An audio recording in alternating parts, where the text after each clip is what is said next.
week, what does it take to remove a president from office? I don't blame President Donald Trump for his angst and bitterness over his impeachment by the House of Representatives. In his own mind, he has done, quote, nothing wrong and not acted outside the constitutional powers vested in him, and so his impeachment should not have come to pass. He believes that the president can legally extract personal political concessions from the recipients of foreign aid, and he also believes that he can legally order his subordinates to ignore congressional subpoenas.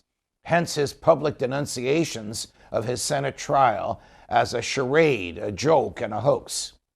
Well, his trial is not a charade or a joke or a hoax. It is deadly serious business based on well-established constitutional norms. What are those norms? The House of Representatives, in proceedings in which the president chose not to participate, impeached President Trump for abuse of power and contempt of Congress. The abuse consists of his efforts to extract a personal political favor. The word favor is in quotes because that's the word he used in his conversation, from the president of Ukraine as a precondition to the delivery of $391 million in military aid to Ukraine. The favor he wanted was an announcement of a Ukrainian criminal investigation of former Vice President Joseph R. Biden and his son Hunter. The Government Accountability Office, a nonpartisan entity in the federal government that monitors how the feds spend tax dollars, has concluded that Trump's request for a favor was a violation of law because only Congress can impose conditions on government expenditures. So when the president imposed his own condition, the favor, he usurped Congress's role and acted unlawfully. But did he act criminally? And is it constitutionally necessary for the House of Representatives to have pointed to a specific federal crime committed by the president in order to impeach him and trigger a Senate trial? Here's the backstory. The Constitution prescribes the bases for impeachment as treason, bribery, or other high crimes and misdemeanors.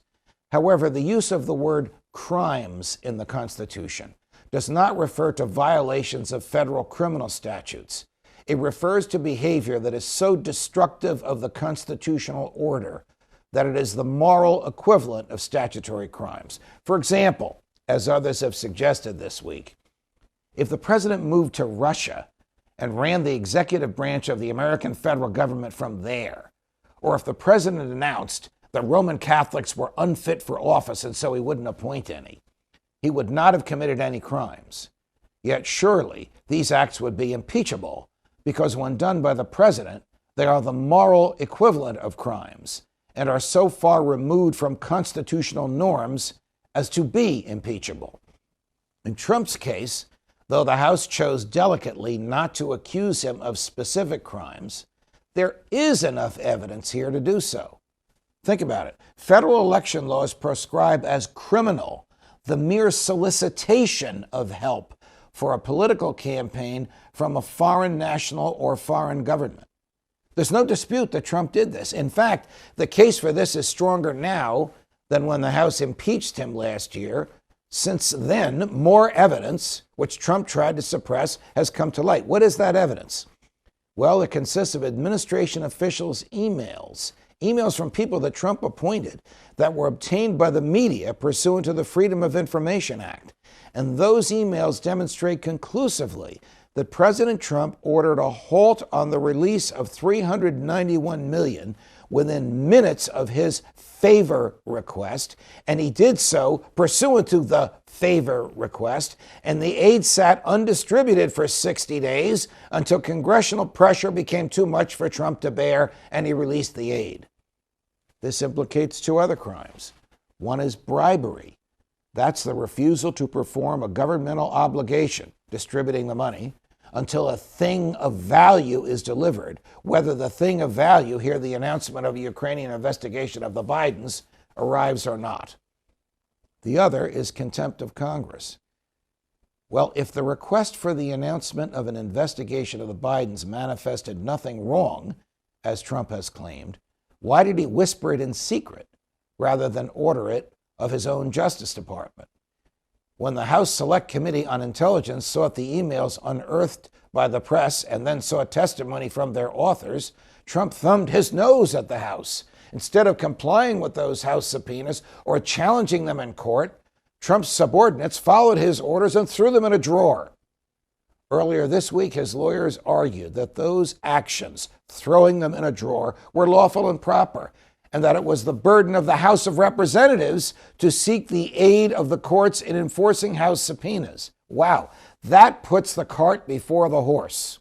Because under the Constitution, the House has, quote, the sole power of impeachment. Thus, the House does not need the approval of the judiciary to obtain evidence of impeachable offenses from executive branch officials. We know that obstruction of Congress is a crime. Just ask former New York Yankees pitching great Roger Clemens, who was tried for it and acquitted. We also know that obstruction of Congress, by ordering subordinates not to comply with House impeachment subpoenas, is an impeachable offense. We know that because the House Judiciary Committee voted to charge President Richard Nixon with obstruction of Congress when he refused to comply with subpoenas. And the full House voted for an article of impeachment against President Bill Clinton when he refused to surrender subpoenaed evidence. Where does all of this leave us at the outset of Trump's Senate trial? It leaves us with valid, lawful, constitutional arguments for President Trump's impeachment, arguments that he ought to take seriously. That is, unless he knows he'll be acquitted, because some Republican senators have told him so. Wow. Whoever may have whispered that into his ear is unworthy of sitting as a juror and has already violated the oath of impartial justice and fidelity to the Constitution and to the law. What is required for the removal of the President of the United States? A demonstration of Presidential Commission of High Crimes and Misdemeanors, of which in President Trump's case, the evidence is ample and essentially uncontradicted.